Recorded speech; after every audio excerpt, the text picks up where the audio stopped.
Assalamualaikum warahmatullahi wabarakatuh. Apa kabar semuanya sahabat Febi dimanapun Anda berada. Bertemu lagi bersama saya Muhammad Irsyad sebagai dosen pengampu dari dasar-dasar ekonomi Islam. Ya, pada kesempatan kali ini ya saya melanjutkan ya dari pertemuan kita di minggu sebelumnya, yaitu mengenai tentang ekonomi kapitalis. Dan pada kesempatan kali ini saya akan membahas mengenai tentang ekonomi sosialis. Nah, sebagai pendahuluan ya, Adam Smith ya di dalam ekonomi kapitalis itu meyakini bahwa mekanisme pasar bebas ataupun paradigma ekonomi kapitalis itu dapat menyelesaikan problem dari ekonomi sekaligus mampu meningkatkan kesejahteraan di masyarakat. Namun ya, setelah sistem ini berjalan ya, nyatanya sistem ini justru membuat ataupun menimbulkan permasalahan baru, yaitu menciptakan kesenjangan ya antara si miskin dan juga si kaya ya. Dan ekonomi kapitalis gagal dalam menciptakan kesejahteraan sosial. Nah, dari kegagalan inilah muncullah sistem ekonomi sosialis yang dilahirkan oleh sang pelopor, yaitu Karl Marx ya. Apakah mampukah ya sistem ekonomi sosialis menyelesaikan problem dari ekonomi kapitalis dan mampu menciptakan kesejahteraan di masyarakat atau malah memperburuknya? Nah, ini yang akan kita bahas dalam sistem ekonomi sosialis. Oke, kita masuk ke dalam pembahasan yang pertama, yaitu mengenai alasan kemunculan dari sistem ekonomi sosialis ya. Jadi sistem ekonomi kapitalis ini muncul karena kegagalan dari ekonomi kapitalis seperti yang tadi saya sampaikan ya. Dalam pembedahan Karl Marx ya, terdapat pemikiran Adam Smith dan juga teori dari sistem ekonomi kapitalis. Setidaknya ada 3 teori yang sangat penting untuk mengungkap kelemahan ataupun kegagalan dari sistem ekonomi kapitalis.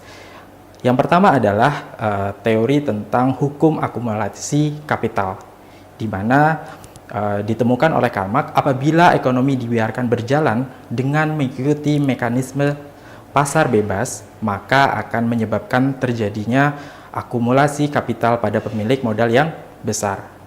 Nah, ketika ini terjadi, apa yang diakibatkan? Yang diakibatkan adalah jumlah perusahaan ataupun pelaku bisnis kecil khususnya itu akan semakin berkurang ya, dan pekerja akan semakin banyak ya. Nah, kalau misalkan begitu, maka kaum pekerja ataupun kaum buruh itu akan semakin tertindas. Nah, Karl Marx juga mengungkapkan ya rumus dari memenangkan persaingan ya, di mana rumusnya adalah TP sama dengan TR dikurangi TC, di mana TP adalah total profit sama dengan TR total revenue dikurangi TC total cost ya. Dari rumus inilah kita ketahui bagaimana cara untuk bisa memenangkan persaingan ya. Di sini ada TP maksimal sama dengan TP maksimal dikurangi TC minimal ya. Dalam memenangkan persaingan, maka yang kita bahas adalah TR-nya atau total revenue-nya. Rumusnya adalah TR sama dengan P dikali Q ya, di mana P adalah price ataupun harga, sedangkan Q artinya adalah kuantitas ataupun jumlah barang yang diproduksi ya. Nah, untuk TR maksimal kan tadi kan dinyatakan ya, untuk mencapai profit maksimal maka rumusnya adalah TR ataupun total revenue maksimal dikurangi TC minimal ya. Nah, untuk mencapai total revenue maksimal itu ada 2 ya. Yang pertama adalah tidak kompetitif, yang kedua adalah kompetitif, di mana tidak kompetitif maka P-nya itu maksimal dikalikan juga kuantitas ataupun jumlah barang yang diproduksi itu juga harus maksimal, ataupun yang kompetitif itu P-nya ataupun harganya itu minimal dikalikan Q maksimal, ya. Jadi kalau misalkan kita melihat dari sini gitu, maka yang harus dimaksimalkan adalah Q-nya ataupun total produksi barangnya, ya. Nah, Q maksimal ini hanya dapat diperoleh dari pemilik modal yang besar, ya. Jadi bisa disimpulkan hanya perusahaan besarlah yang akan selalu memenangkan permainan pasar bebas. Nah, itulah hukum akumulasi kapital yang ditemukan oleh Karl Marx di dalam pemikiran Adam Smith ataupun di dalam sistem ekonomi kapitalis. Yang kedua, teori yang kedua, teori yang kedua adalah teori nilai tenaga kerja, di mana rumus dari teori nilai tenaga kerja ini sama dengan rumus yang sebelumnya, TP sama dengan TR dikurangi TC. Namun di sini karena ini adalah memaksimalisasikan keuntungan, ya, sehingga yang dibahas adalah TC-nya atau total cost-nya, di mana total cost ini gitu itu harus mencapai pada titik minimal, di mana rumus TC sama dengan TVC ditambah TFC, ya, di mana TFC itu merupakan total fixed cost ditambah total variable cost, ya. Nah, untuk mencapai TC minimal ataupun total cost atau total biaya yang minimal sama dengan TVC ditambah TFC minimal, ya. TVC total fixed cost itu seperti misalkan contohnya biaya pembelian mesin ataupun membangun bangunan pabrik, ya. Itu adalah total fixed cost yang tetap, biaya yang tetap. Sedangkan untuk biaya variable cost, ya, atau biaya total biaya variabel itu seperti misalkan contohnya adalah upah tenaga kerja, terus kemudian biaya pembelian bahan baku. Nah, untuk dapat meminimalkan cost biasanya perusahaan itu akan menurunkan biasanya upah tenaga kerjanya. Inilah yang terjadi di dalam sistem ekonomi kapitalis. Oke, berikutnya kita masuk ke dalam teori yang ketiga, yaitu hukum upah besi, di mana dalam mekanisme pasar bebas, upah yang akan diterima kaum buruh tidak akan mengalami kenaikan ataupun penurunan. Ia akan bersifat tetap. Namun tetapnya di sini adalah tetap pada titik yang rendah, yaitu hanya sekedar untuk memenuhi kebutuhan fisik minimumnya saja. Ya, kalau misalkan kita lihat ya di sini misalkan upah buruh tidak dapat dinaikkan, ya, ataupun tidak dapat diturunkan, ya. Jika tidak dapat dinaikkan, ya, pasti buruh akan menuntut kenaikan upah. Nah, jika buruh menuntut kenaikan upah, maka masih banyak, ya, buruh yang akan mengantri pekerjaan yang mau dibayar tetap. Nah, mereka juga siap untuk dipekerjakan dengan upah yang lebih rendah dan juga tetap. Terus kemudian di dalam tidak dapat diturunkan, ya, dalam hal yang upah buruh tidak dapat diturunkan, ini akan menyebabkan upah tidak dapat kurang dari kebutuhan minimum, ya, akan mengurangi produktivitas, ya. Terus kemudian karena akan mengurangi produktivitas, ini akan juga merugikan kepada perusahaan. Nah, inilah yang terjadi di dalam ekonomi kapitalis. Kedoliman inilah yang terjadi di dalam ekonomi kapitalis.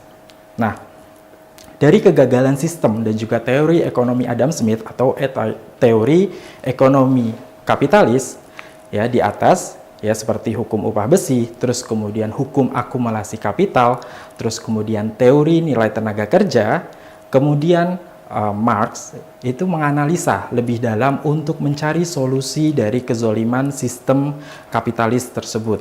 Nah, apa yang ditemukan oleh Karl Marx? Yang ditemukan oleh Marx itu adalah menghapus kepemilikan individu terhadap aset-aset produksi. Sebab kepemilikan individu dianggap oleh Marx sebagai sumber dari ketidakadilan dan kegagalan ekonomi kapitalis. Nah, apa sih ekonomi sosialis, ya? Itu adalah yang bersifat kolektif dari mulai kepemilikannya, modalnya, melakukan aktivitas produksi dan juga distribusi sehingga pembagian keuntungan dilakukan bersama dan merupakan sistem ekonomi yang pemerintahannya bertindak sebagai pihak yang dipercaya penuh oleh seluruh masyarakat dalam mengelola segala bentuk aktivitas perekonomian di masyarakat. Nah, konsep dasar dari sistem ekonomi kapitalis adalah penghapusan kepemilikan modal individu, seperti yang tadi saya sampaikan ya, di mana setiap individu itu tidak diperkenankan memiliki alat-alat produksi, dan semua serba kolektif dan diatur oleh negara ataupun pemerintah. Oke, nah dari tadi yang sudah saya sebutkan dari pengertian ekonomi sosialis, maka kita dapat mengidentifikasi karakteristik dari ekonomi sosialis. Ada setidaknya 4 karakteristik ekonomi sosialis. Yang pertama adalah pola kepemilikan bersifat kolektif. Yang kedua adalah pola produksi bersifat kolektif, pola distribusi bersifat kolektif, dan yang terakhir pola pembagian keuntungan juga bersifat kolektif. Para pemikir ekonomi sosialis menganggap bahwa dengan kolektivitas ini akan menciptakan kehidupan ekonomi yang adil dan juga manusiawi yang terwujud dalam kondisi sama rata, sama rasa, dan juga sama bahagia.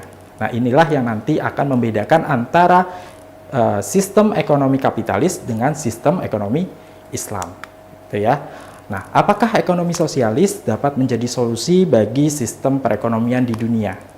Nah, kita lihat ya bahwa bukti nyata ya, adanya bukti nyata bahwa negara Uni Soviet yang paling Marxis ya, yang menganut ajaran Marx ataupun yang menganut ajaran sosialis itu merupakan negara yang hancur. Bahkan dinyatakan dalam sejarah ya bahwa Uni Soviet tidak pernah menjadi negara yang makmur, sejahtera, dan bahkan bahagia ya. Uni Soviet jatuh ya dan juga bubar kurang dari 1 abad ya. Ini dikarenakan bukan karena diserang oleh negara lain ataupun adanya penjajahan, melainkan karena tumbang karena ulahnya sendiri, di mana rakyatnya tertindas berpuluh-puluh tahun tanpa kebahagiaan. Nah, inilah yang menjadi pertanyaan kita ya. Kenapa ekonomi sosialis runtuh? Kenapa ekonomi sosialis jatuh? Ya, nah inilah kita masuk ke dalam tahapan runtuhnya sistem ekonomi sosialis, dan juga sekaligus kita juga dapat membedakan antara sistem ekonomi sosialis, dan juga sistem ekonomi Islam. Oke, yang pertama adalah bahwa sistem ekonomi kapitalis ini tidak sesuai dengan fitrah manusia, ya, baik fitrah kepemilikan, fitrah keberagaman, fitrah kebebasan, fitrah berkarya, fitrah berkreasi, dan juga berinovasi, dan lain sebagainya. Inilah yang tidak sesuai dengan sistem ekonomi Islam, bahwa di dalam Al-Quran, dalam ayat dalam Quran surat An-Nahl ayat 71 dinyatakan wallahu fadlam ba'dakum ala ba'din fir rizki, bahwasanya Allah itu memuliakan atau meninggikan sebagian rizki ya dari sebagian yang lain gitu. Jadi rizki seseorang itu berbeda-beda ya, tidak sama. Makanya tidak ada yang namanya sama rata ataupun sama bahagia ya. Adil di dalam Islam itu bukan sama rata sama bahagia. Sebagai contoh misalkan ya, anak SD sama anak SMA. Adil itu bukan misalkan ketika misalkan kita ingin memberi uang saku ya, anak SD 10.000 itu harus sama ya ketika kita memberikan anak kita yang di bangku SMA dengan uang saku 10.000 ya. Itu bukan dikatakan adil. Di dalam Islam, adil itu adalah menempatkan sesuatu pada tempatnya. Karena kebutuhan anak SMA jauh lebih besar daripada kebutuhan anak SD. Nah, begitulah Islam memandang keadilan ya, kesejahteraan. Oke, berikutnya adalah kenapa sistem ekonomi sosialis ini runtuh. Yang menyebabkan sistem ekonomi runtuh itu adalah ekonomi sosialis gagal dalam mewujudkan pertumbuhan perekonomian. Karena dengan etos kerja yang tidak dihargai, tadi kan sudah disampaikan ya, bahwa mau dia berusaha maupun dia tidak berusaha, atau mau dia bersungguh-sungguh ataupun tidak bersungguh-sungguh, maka disamaratakan ya, disamarasakan. Ya. Nah, dengan seperti ini memunculkan keinginan untuk tidak bersemangat ya, yang pada akhirnya akan berdampak kepada produktivitas dari karyawan ataupun dari pekerja tersebut. Nah, jika ini berlaku secara nasional, ini akan memperlambat pertumbuhan perekonomian ya, sehingga yang terjadi apa? Kesejahteraan tidak akan tercapai, justru yang ada ataupun yang tercapai adalah pemerataan kemiskinan. Oke. Dan yang ketiga adalah ekonomi sosialis itu menghasilkan kelas baru yang lebih buruk daripada sistem ekonomi kapitalis. Kalau misalkan kita berbicara sistem ekonomi kapitalis, ya, kelasnya itu adalah kelas si kaya dan juga si miskin. Sedangkan di dalam ekonomi sosialis yang terjadi adalah kelas pemerintahan ataupun kelas majikan dan kelas rakyat ataupun kelas buruh. Nah, itulah yang terjadi di dalam sistem ekonomi kapitalis yang menyebabkan sistem ekonomi kapitalis ini runtuh. Oke, demikian cukup sekian dari saya tentang mengenai pembahasan ekonomi sosialis. Semoga ini bermanfaat buat teman-teman semuanya. Billahi taufiq wal hidayah. Assalamualaikum warahmatullahi wabarakatuh.